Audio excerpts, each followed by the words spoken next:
नमस्कार, मी प्रवीण अहिरे. महाराष्ट्रातील तमाम लाडक्या बहिणींचं लाडकी बहीण योजनेच्या नवीन व्हिडिओमध्ये स्वागत आहे. लाडक्या बहिणींसाठी सर्वात मोठा निर्णय लाडक्या बहिणींसाठी झालेला आहे. पाहू शकता बघा, लाडक्या बहिणींसाठी सर्वात मोठा निर्णय झालेला आहे. ई-KYC संदर्भात वडील पती नाही अशा महिलांनी कशी KYC करायची ती आपण पाहणार आहोत. बघा, ज्या महिलांना वडील नाही आहेत, पती नाही आहेत, त्या महिलांनी KYC कशी करायची त्याच्याविषयीची महत्त्वाची माहिती आजच्या व्हिडिओमध्ये आपण पाहणार आहोत. बघा, बहुतेक महिला भगिनी ज्या महिलांना वडील आहेत किंवा वडील नाहीत किंवा पतीही नाहीत, म्हणजे दोघंही व्यक्ती नाही आहेत, त्या महिलांनी KYC कशी करायची ते आपण आजच्या व्हिडिओमध्ये पाहणार आहोत.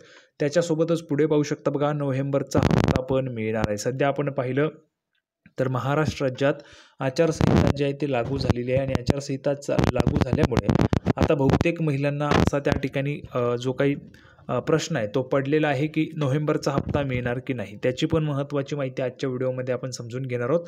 एकत्रितरित्या आपण जर पाहिलं तर एकूणच दोन महत्त्वाचे अपडेट तुम्हाला आजच्या व्हिडिओमध्ये समजणार आहे. पहिलं म्हणजे ई-KYC संदर्भात वडील नाहीत, पती नाहीत, त्या महिलांची KYC कशी करायची त्याच्याविषयीची महत्त्वाची माहिती, आणि दुसरं म्हणजे नोव्हेंबरचा हप्ता पण तुम्हाला मिळणार त्याच्याविषयीची महत्त्वाची माहिती. संपूर्ण माहिती आपण पाहणार आहोत. सर्वात अगोदर महाराष्ट्रातील तमाम माझ्या लाडक्या बहिणींना विनंती करतो, सर्व लाडक्या बहिणी लगेच व्हिडिओला लाईक करा, चॅनलला पण सर्वांनी सबस्क्राईब करून घ्या. लाडकी बहीण योजनेच्या छोट्या बारीक अपडेटसुद्धा सर्वात अगोदर आपल्या चॅनलवर तुम्हाला पाहायला मिळतात. सर्वांनी लगेच व्हिडिओला लाईक करायचं आणि चॅनलला पण सर्वांनी सबस्क्राईब करून घ्यायचं आहे. चला तर मग लगेच आपण व्हिडिओला सुरुवात करू आणि संपूर्ण माहिती समजून घेऊ. बघा, राज्य सरकारने विधानसभा निवडणुकीच्या आधी जाहीर केलेल्या मुख्यमंत्री माझी लाडकी बहीण योजनेला प्रचंड प्रतिसाद मिळाला होता. मात्र यात बोगस लाभार्थी असल्याचं कळल्यानंतर या योजनेवर निर्बंध आणण्यात आले. लाभार्थ्यांना ई-KYC बंधनकारक करण्यात आलेली आहे. मात्र 2 महिने उलटले तरी अद्याप निम्म्या देखील लाभार्थी महिलांची ई-KYC पूर्ण झालेली नाही.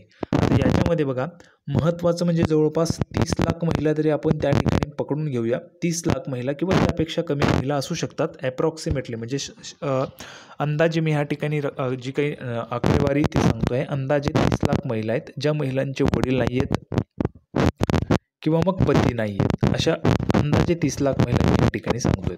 आता बहुतेक महिला असतील ज्यांचे वडील नाही आहे, पती नाही आहेत. तुम्हाला कमेंट बॉक्समध्ये सांगायचे तुमचे वडील आहेत, पती आहेत, नसतील तर नाही लिहून पाठवायचे. सर्वांनी कमेंट बॉक्समध्ये लिहून पाठवा. तांत्रिक अडचणींमुळे 2.40 कोटी महिलांपैकी बघा, फक्त 2.40 म्हणजे जेवढ्या महिला पात्र आहेत 2,40,00,000 महिला, त्यांच्यापैकी फक्त 80 लाख महिलांचीच ई-KYC पूर्ण झाल्याची आकडेवारी आहे. त्यामुळे विभागासमोर मोठे आव्हान जे ते उभे राहिलेले आहे. आता बघा, ज्या महिलांचे वडील नाही आहेत, पती नाही आहेत, त्या महिलांसाठी काय महत्त्वाचा उपाय आहे, त्याच्यावर काय तोडगा आहे तो आपण लगेच या ठिकाणी पाहूया.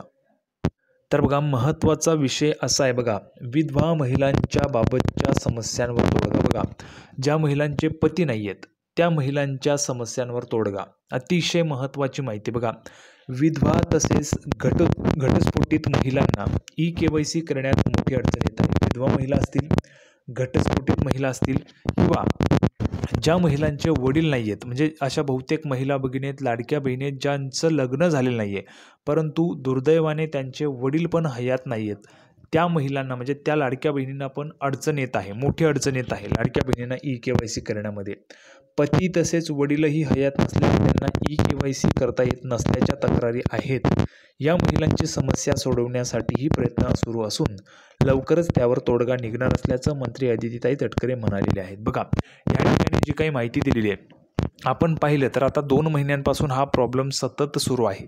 बहुतेक महिलांच्या कमेंट्स पण आहेत आणि पुन्हा एकदा मी महिलांना सांगतो की ज्या महिलांचे वडील नाही आहेत, पती नाही, तुमची KYC झालेली नाही तर कमेंट बॉक्समध्ये लिहून पाठवा.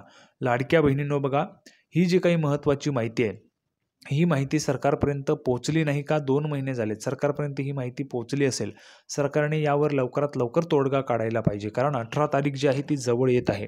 आपण जर पाहिलं तर 18 नोव्हेंबरच्या पूर्वीच ही जी काही KYCची प्रक्रिया ती पूर्ण करा असं सांगितलेलं आहे. 18 तारीख जवळ येते, त्याच्यामुळे लवकरात लवकर सरकारने याच्यावर तोडगा काढला पाहिजे आणि तोडगा काढून महिलांना पण KYC त्या ठिकाणी करता आली पाहिजे किंवा मग KYCची जी काही प्रक्रिया आहे ती बंद नाही करायला पाहिजे, कारण या महिलांना KYC करता येणार नाही. म्हणजे सरळ जर या महिलांची KYC झाली नाही तर या महिलांचे पैसे बंद होतील आणि या महिलांचे पैसे बंद होण्यामध्ये कुठल्याही पद्धतीने त्या महिलांची चूक नसणार आहे, कारण त्यांचे वडील नाहीत आणि पतीही नाहीत, त्याच्यामुळे त्यांना हा जो काही प्रॉब्लेम आहे तो येत आहे.